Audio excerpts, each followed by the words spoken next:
All right, you guys, you know what those are? Those are my Shoe Good swamp shoes, which could mean only one thing. It is time for another super awesome, exciting episode of Swamp Trail Camera Pickup. Today is January 1st, 2019. I'm back here returning to the scene of the crime, where on July the 3rd, 2015, I set out to do the Journey to the Center geocache in search of the elusive ghost orchid. It was my first day in the swamp. So I'm here to do the Journey to the Center geocache. Look how young and innocent and full of hope I looked back then. Where at the end of the day, I look like this. I almost died 127 times that day. I didn't make it out of there before dark. I ended up sleeping in my car, and my life's been in a downward spiral ever since. There's been numerous crimes against humanity here and numerous crimes against my body. From bike crashes,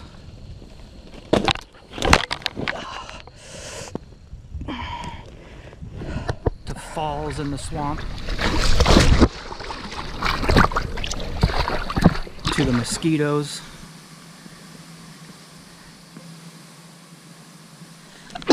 Frick mosquitoes, I just... Oh, God dang it. Oh. I just swallowed a mosquito. Bears.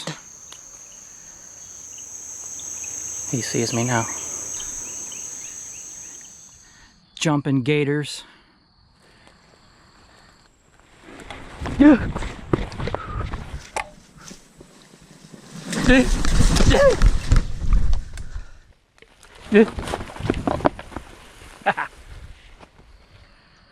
And water moccasins.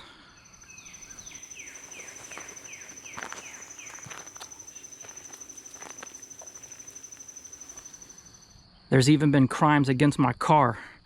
Last time I was in here, this rock right here jumped right out in front of my car.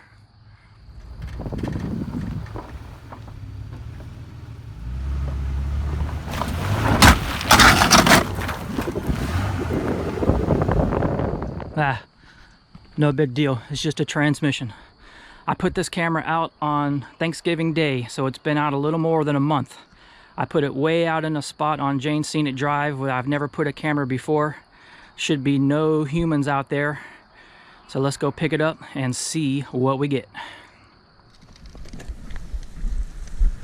All right guys, here at gate number 12, East Main Tram. But that's not where I have the camera. I have it way out here on Janes Scenic Drive, almost into the Picayune Strand. Back earlier in the summer, they put this gate here across Janes Scenic Drive. I'm not sure how I feel about that. I like it for the animals' sake because I think it gives them some more peace and quiet out here, but there's a lot of good stuff out here past this gate, and I always used to like to drive out there, but now I'm stuck with old Trigger here, having to ride her out there. So we got 3.3 miles to get to this camera. So let's get out here, see if we can find it, and see what we get.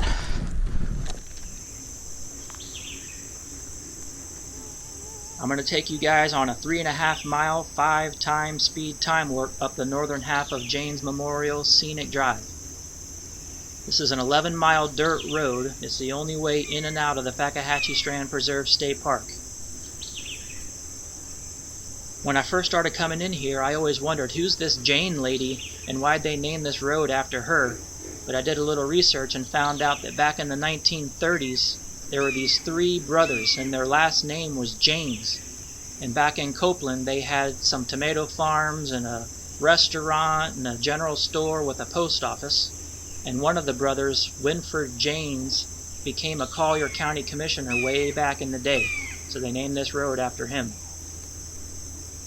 We're about to make this big sweeping turn to the west, and you'll see that all the turns on Janes have this big radius because back in the day, the Fakahatchee Strand was logged for its old growth cypress trees, and they used to haul the trees out of here on trains. So this road we're on used to be the original railroad bed back in the 1940s and 50s, that they used to haul the big old growth cypress trees out of the swamp.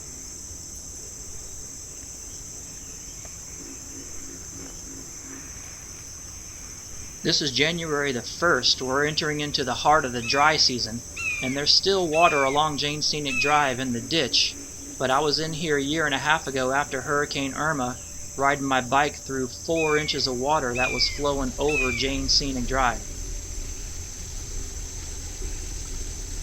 I was having to dodge fish and potholes the whole way.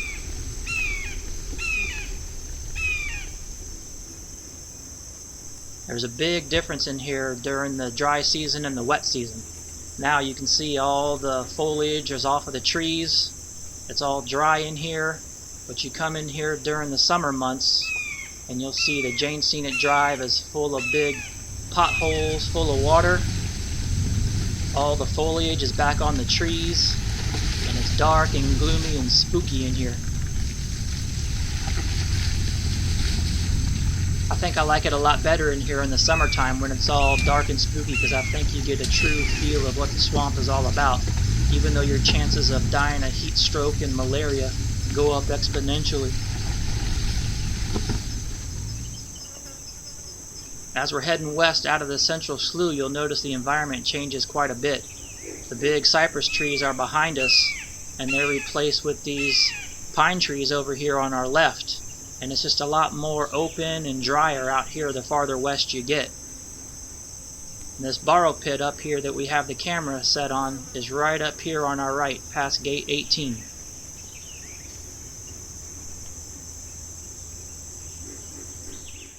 You can see and hear all these catfish that are jumping around in here. I was hoping that that was going to be the key to drawing in a lot of otters and minks and bobcats and bears and panthers and foxes and who knows what in here. So I have the camera on the other side of this little borrow pit that hopefully no humans should be walking around back in there. But I did see a lot of trails as I was back there. Looked like animals walking in here. So hopefully this is going to be a good spot. So let's get back there and get the camera.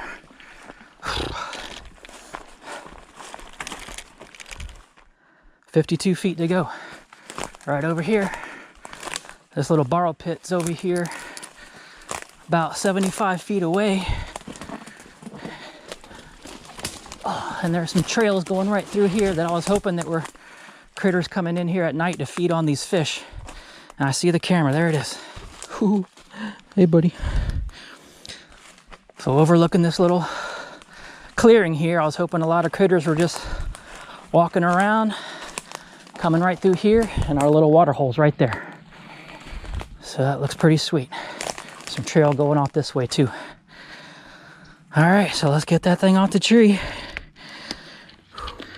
All right, you guys, cross your fingers. Oh yeah, whew, sweet. 160 videos. Thank you, thank you, thank you. Crap, let's go into mode, playback. Let's look through some of these. Oh no, there's just a lot of vultures. Oh, crap, hopefully it's just not a bunch of birds on here. There's a couple night videos.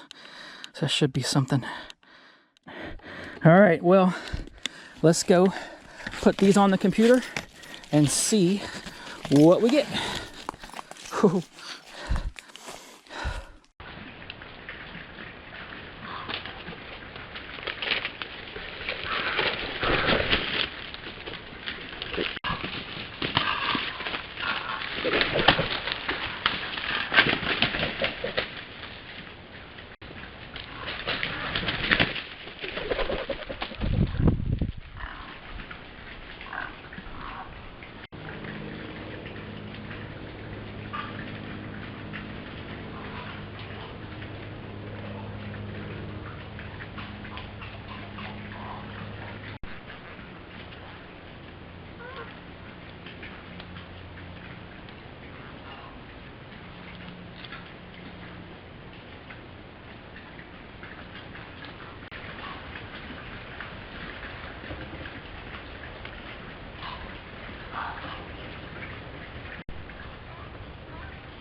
Hey, buddy. I don't know, you guys. That spot pretty much sucked. I thought for sure there'd be some bears and panthers and things walking around out here, but maybe we're too far west of the central slough area where all the old growth cypress are, and maybe that's where all the bears and panthers are hanging out. But I thought for sure with this water hole over here it would be attracting something. I guess we got a bobcat and some possums and little swamp rats. But I wasn't expecting all those birds on here, but I guess with all the fish in there, that's what they're feeding on. But we'll go see if we can find a better spot. All right, you guys, I think I found a good spot. I marked this little water hole here using Google Earth. And I came in here and I was walking around and I was looking for a trail that leads in and out of this water hole, thinking that that's what animals were using to come in and out, feeding or getting around. And I found this really distinct trail right here going out of the water hole. And there's a camera right there. So I got it set up overlooking this trail. So hopefully I'm getting some bears and panthers or anything coming in here. Looks like there's some tracks through here. So this looks like a really good spot, and it just goes off into the swamp. So I think this is going to be a really good spot. So I'll come back and get you in a couple months. Good luck. All right. Thanks for watching, you guys.